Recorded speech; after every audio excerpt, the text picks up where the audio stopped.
Well, welcome to another episode of Game On, brought to you by the American Hotel. You're with Jess and Alex. Well, the season is absolutely flying by. For a few of our leagues this weekend, we're hitting the midway point. But before we look at who's taking on who, we'll take a look at the week that was with a wraparound of all the districts' football and netball. We're going to meet a couple of Bendigo Pioneers players from the local area. They've had 3 wins so far this season in the TAC Cup. Before we bring you another round of the Echuca Fashion Centre Workwear First handball competition. We also spoke with coach Peter Gibbs this week ahead of Lockington's 100-year celebrations this weekend, and Echuca United's Jaden Tolbert brings us this week's rounds. Well, let's get underway. This is Game On.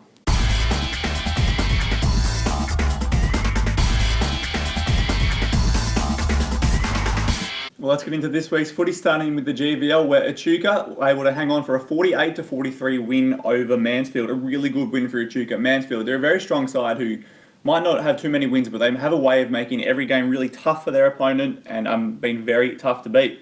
Echuca really had to dig deep for this one. Mansfield, they're looking for that winning goal for the last 10 minutes or so of the game. So Echuca's ability to hold strong defensively and not give up that winning goal, I think that's why Andrew Briggs said he was very proud of the side for the win. And it is that sort of win that can sort of breathe some new life into a season and really spark a run going forward. Pretty low scoring game, 48-43, but not necessarily overly defensive. Just that last kick inside 50 from both sides, just struggling a little bit with that delivery. So it's a much needed win for Echuca, and they go to Tatura this weekend with a bit of confidence. Yeah, same guys popping up in the best there. Kane Morris again, incredible in the ruck. Simon Buckley really strong through the midfield, and Rory Perkby, another standout, kicking 3 goals in the forward line. In the Murray League, Moama had a convincing win over Kingupna, 123-54, but it wasn't without a couple of losses. Jack Russell going down with another knee injury in his first game back from injury. Toby Hall also seriously damaging his finger in the second quarter there. Reece Archer and Lachlan Collins, they were incredible in the forward line, kicking 10 goals between them. But it really was the Moa's ability to take control of the game early, which gave them the convincing win in the end, and they were able to run it out in the final quarter to give them that percentage boost they really needed. Yeah, I think they showed their clean skills around the ground, not just in the forward line, to get the ball into that forward line, and once you get it in there with their dangerous forwards, that's where they're able to do the damage. It's a very big game this weekend against Cobram, but I think realistically it is a game Moama should expect to win, especially if they can get a couple of those boys back from injury, and let's hope they can do that. Moving across to Echuca United, a pretty disappointing result here for United, going down to Moala by 44 points, especially the week after that Numurkah game where they were very positive despite that loss. This weekend, Moala, they are a good side, but I think United probably would have expected to a touch better. They showed how capable they are, United, in that first quarter, but as Guy Campbell is always saying, they just can't keep that form up for 4 quarters of football, and until they can do that, these are the types of results they're going to get. And that third quarter, where they did need a big response, and they kicked 5 behinds and no goals for United. So if you're not going to take your opportunities, it's going to make things very tough. Yeah, it's just a matter of finding that consistency, and they're really going to need to find that form this weekend against Deniliquin ahead of Baruga and Nathalia in the next 2 rounds. 2 very tough games there. Well, it was Tom Gaylor's turn to draw the short straw this weekend. They took on Numurkah in a 152-point loss at home. They always knew it was going to be a difficult game, but I don't think they were quite expecting to lose like they did, only scoring the 29 points there. But they managed to come out relatively unscathed, which is something new for Tom Gaylor there. Bo Joyce, he did dislocate his shoulder, but I was told he was okay the next day, so that's always promising there. A lot of improvements still to come for the young side, but with young guns like Bailey Warstop running around out there, it's anything can come from this team, and it'll be exciting to see how they go for the rest of the season. Yeah, that's right. Numurkah just a little bit too experienced and a bit too talented for 20 at this stage, and that sort of showed throughout the game. But look, there are some tricky fixtures coming up in the next month or so for 20, so let's hope they can keep developing and keep finding a little bit more form. We're going to take a break now and come back with the Pecola and Heathcote leagues.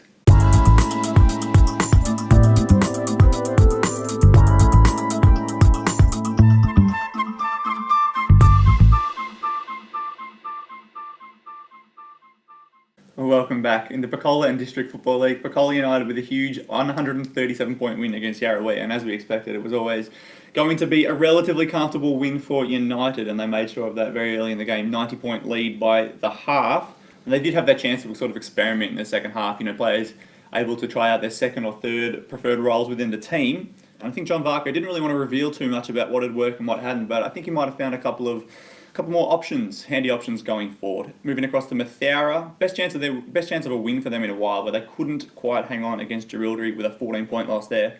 some poor kicking let them down, and especially in the first quarter, 0 goals, 5 behinds. It puts you on the back foot from the start. In the end, they couldn't quite stay with Drilldery, who had a little bit too much firepower going forward.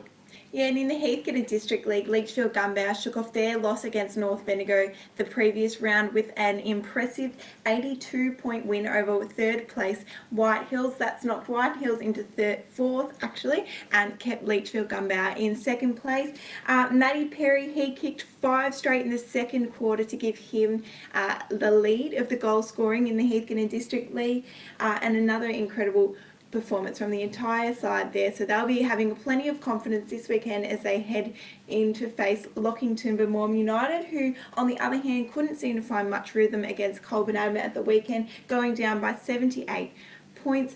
Coach Peter Gibbs, he tried a few positions around just to see how the boys would go, but Goulburn just too strong in the end, showing their experience and bigger bodies in that game.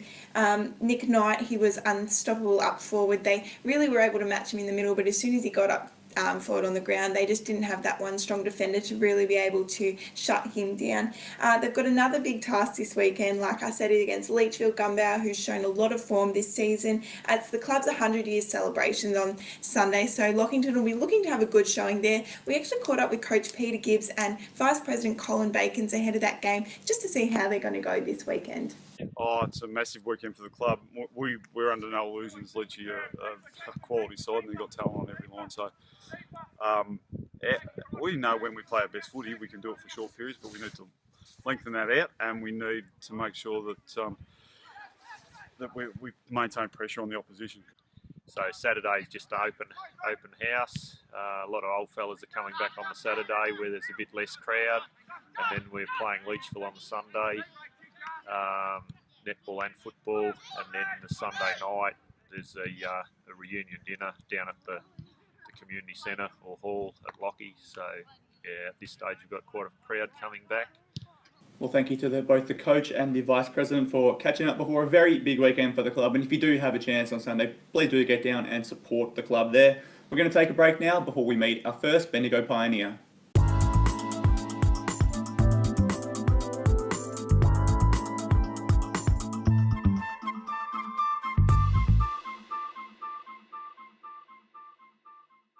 I'm Darby Henderson, 18 years old, currently playing for the Bendigo Pioneers and from Echuca Football Club. It's very quick, the standard when you're out there, it's free flowing.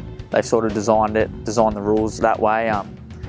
When you come back here, it's a little bit different, but once again, it's always good to come back here to play footy with your mates that you've grown up with. Because of my height, I'm disadvantaged a bit there, coming up against 190 centimetre midfielders, but usually just cracking in, having a crack, having a real go, and just sort of trying to win the ball to give it to the outside runners. Most memorable moment, maybe winning the under-16s grand final for Echuca in the Shep District League. That was probably the first taste of real success, and it was good playing with all my mates. If you lose even a minute at this level, you can fall behind. So sort of making every post a winner, I reckon. Just having a real crack, keep working hard.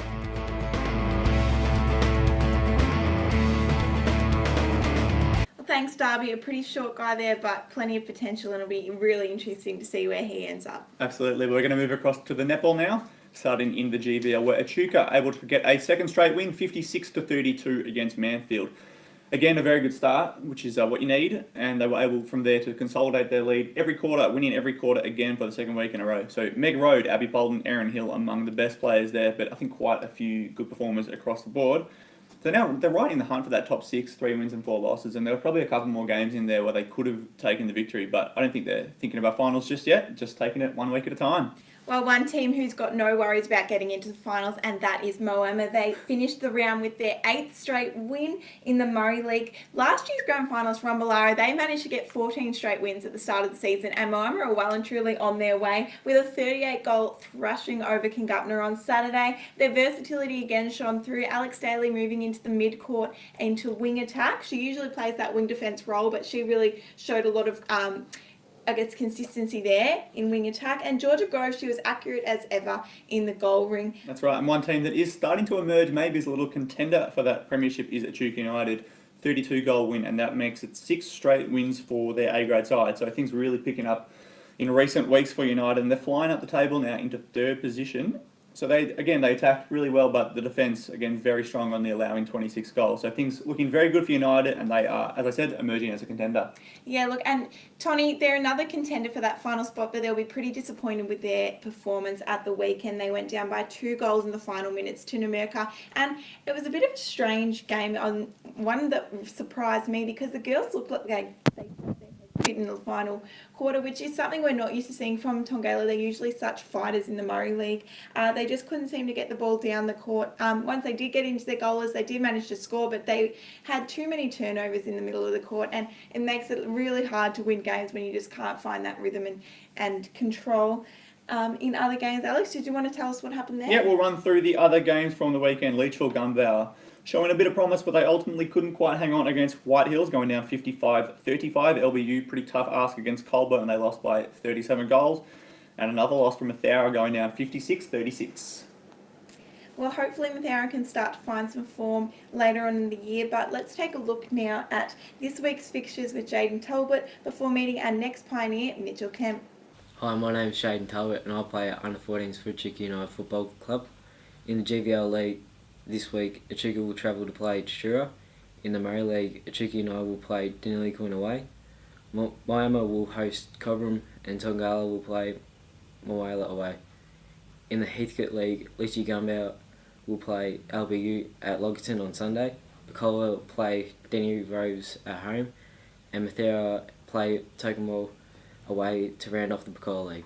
I'm Mitchell Kemp, 18, and I'm playing for the Bendigo Pioneers, and my local club is Echuca Bombers. I think it's been really good for my confidence, just being able to play that next level of footy and kind of develop my own football ability while playing there, and then being able to come back and play at your local club as well. So I guess that aspect of development is really good. In the under-15s VLine Cup, we won the Division 2 premiership under Wes Lewis, and I just thought that was a really good experience. Marty Ryan at Bendigo Pioneers kind of just said to not get down on yourself after games for stuff that you can't change, like your skills or your marks or your handballs or anything, more to just focus on the stuff that you could change, like your effort, your intensity and your communication out in the field. So I think that was the main thing I took out of that. And if we have got the opportunity to make finals and get a few of our school kids back into our side and can put together some consistent games as a side, then yeah, I reckon we're in for a chance at least. I suppose it's cliche, but everyone wants to kind of go as far as they want. So I guess, wherever I end up, as far as that's either VFL or local footy or whatever, as long as I'm playing, the best footy that I can.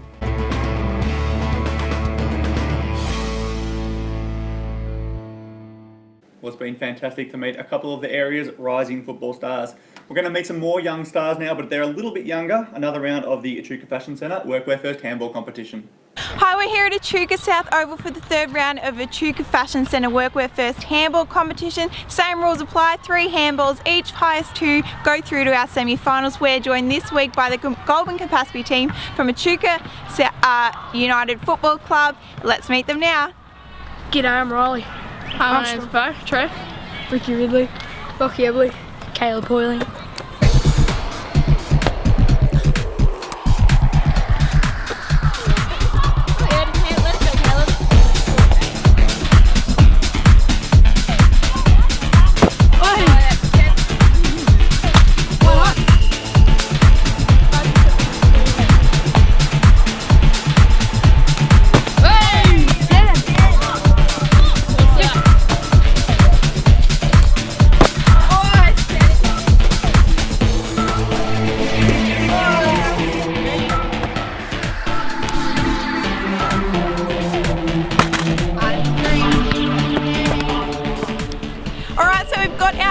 We've got Bo here. He actually scored the highest out of anyone, so well done, Bo. And Lockie, congratulations, guys. They'll be going through to our semi-finals later in the year.